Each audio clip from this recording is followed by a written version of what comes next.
from the 9th of the 5th month of 1438, they think of angelology and are told to treat Satan as an enemy.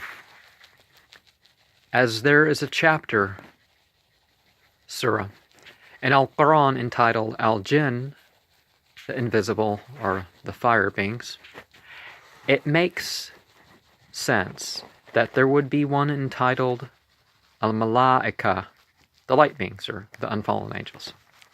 Islamic angelology seems less detailed than its demonology, but it does teach matters like they are beings of holy light, and they have two or more of what we may call wings, and play a role in the spiritual and our physical worlds. These beings don't have moral accountability, and thereby do not get the merit of a person who uses their thoughts, words, and deeds in an enlightened way. There is the mention of the initial part of the Islamic creed, La ilaha illallah.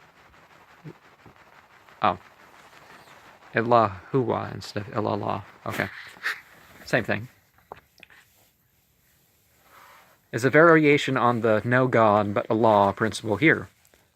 But the pronoun it finds its place in verse 3 of chapter 35, which is also known as Al-Fakir, the originator, and an allusion to the second part, Muhammadar Rasulullah.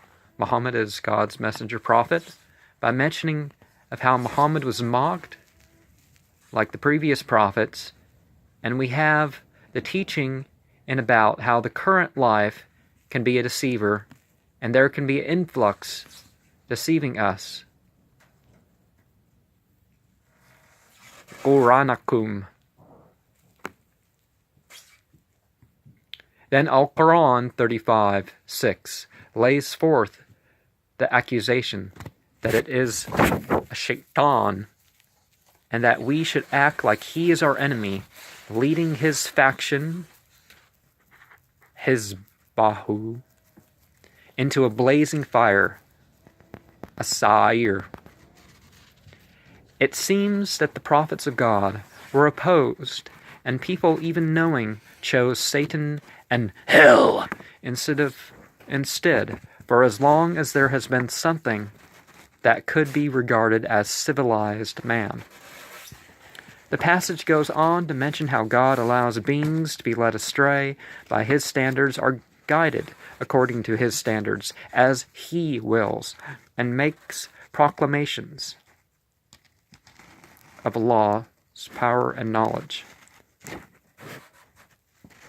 It does seem to posit a problem of evil position that is entirely about personal choices of individuals able to be righteous or evil, instead of it being something that could be the fault of Allahumma, all divinity. Are your principles closer to God's, or that idea of evil?